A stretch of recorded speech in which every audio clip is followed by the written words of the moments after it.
here with Chris Vicars, the Summers County Bobcats coach. And first of all, Chris, how have you guys handled this coronavirus situation? What were you able to get done before you started this practice window? Well, you know, we really had things rolling pretty good earlier in the spring there before we went out of school.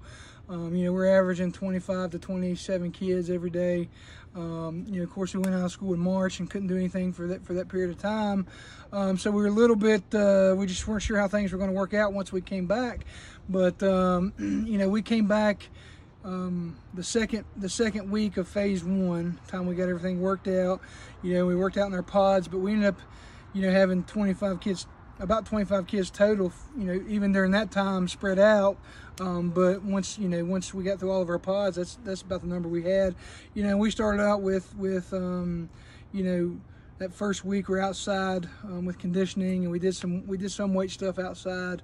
You know, some ropes, some ball workout with slam balls, and sled workout with you know, pulling the sleds behind you and that kind of stuff. And our kids worked really hard. They were anxious to get back in there, and they were really looking forward to getting back with their buddies and their players and working out, even though it was under the phased guidelines through the WSSAC.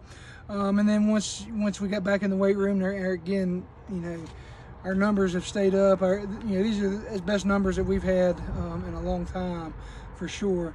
And then, of course, the last 3 weeks, we were able to get onto the field. The first week, we were comboing the weight room and the field, and you know, the governor reduced those numbers back, and we got to some match situations, and so we decided to just keep everything outside on the field. And you know, we really kind of hit it pretty hard, working mostly on our offense. And of course, we can't have any contact. We gotta you know, can't use any bags or anything like that. So you know, you just gotta improvise. You gotta do the best you can. And the kids have had a great attitude the whole time. So it's been very positive for us.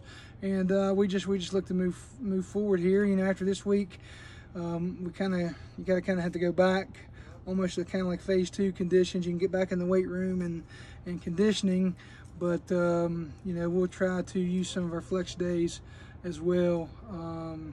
You know, the last couple weeks to see if we can get back out here on the field some. Are you concerned at all about the seat with the surrounding states canceling, postponing, doing a little bit of everything? Are you concerned about the season here in West Virginia at all, especially since the coronavirus really hasn't hit in Summers County? And, you know, knock on wood, it doesn't, but right, it really hasn't been a factor here. Now, we've only had a couple cases the whole duration of this, but you know, you have to kind of be concerned about it. Obviously, we're preparing as if we're going to play. I mean, that's the bottom line. That's the way we have to prepare. If something down the line comes up, we'll go from there. But you know, it's certainly on the back of everybody's mind. You know, the kids, we've talked about it some, but I've tried to kind of stay away from that and just say, you know, remain positive. Say, listen, right now, where everybody says we can play, we're going to play. We're going to work like we're going to play. And but I would venture to guess that in the next couple of weeks, we'll kind of tell everything with school plans getting worked out more so, and I would think that there would be some final decisions on the athletic part as well. But everything's kind of up in the air now. But we're, like I said, you know, we're preparing as if we're going to play. No inside scoop from Coach Ryan, then, right? You know, I've talked to him a couple times, but no inside scoop. Just trying to get some logistics down, and you know, of course, you know, that's a tough job in a normal year. Right. And under these circumstances, I know those guys are working their tails off, and you know, they're going to be criticized one way or the other. And so I appreciate the efforts that those guys have really. I think they've done a pretty good job. They've done a great job, yeah. Holding out and trying to do whatever they can. They want our kids to be able to participate and play, and so like I said, hopefully that'll be the case. With the season being pushed back now, you lose the Pikeview game, meaning you'll open up with Greenbrier West in what really could be a very important, a key game for you guys right off the bat. Yeah, absolutely. You know, pretty much everybody's going to have their 10 games scheduled, you know, filling in their open week. So, you know, even though you get a full slate, to start off with not only you know, one of our, if not our biggest rivals, and then to open up, certainly they were 9-1 last year, second round of the playoffs, and they're a heck of a team. They bring a lot back, they lost some of their linemen, but they bring almost all their skill guys back, and so we know that will certainly be a challenge. But it will be interesting because with everything these kids have been through over this time, if we get to play and we get to open up the West, there'll be there'll be a lot of excitement on both sides, and so we're certainly gonna really focus on that and see if we can't find a way to hang with those guys. Well, I know you know the answer to this question. Last time Greenbrier West went to the state championship game, you know who beat them in the regular season? Well, I would venture to guess it was the Summers County.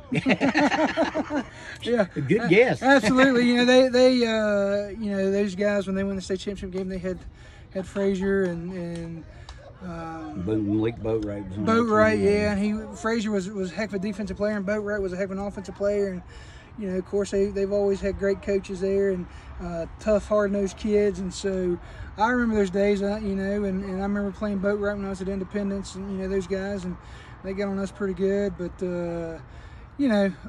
this is always, you never kind of know what's going to happen. More often than not, they've gotten the better of us, but I think we've done a pretty good job of trying to pull things even here the last 7-8 years. You got a couple guys coming back this year that didn't get to play last year. One being Keandre Sarver, who's an outstanding skill player. I think he was an all-stater his sophomore year. Also a lineman, Keaton, who is going to be able to come back for you after missing most of the year. What will having those two guys back mean? Well, number one, their leadership ability. They were, even as juniors, they were leaders as best they could be from the sideline last year.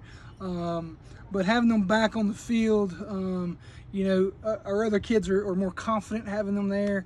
They've both played a ton of snaps early in their career, as younger players, and so just what they can do with our other players, and making sure that that we're lined up right, that everybody knows their assignment and those kind of things. That is as beneficial as the ability and the talents that they bring to the field with what they can do offensively and defensively. So certainly they make us better on both sides of the ball. They're both two-way players as far as that goes, and so we're anxious to have them back, and they've looked really good and worked really hard here during the offseason here.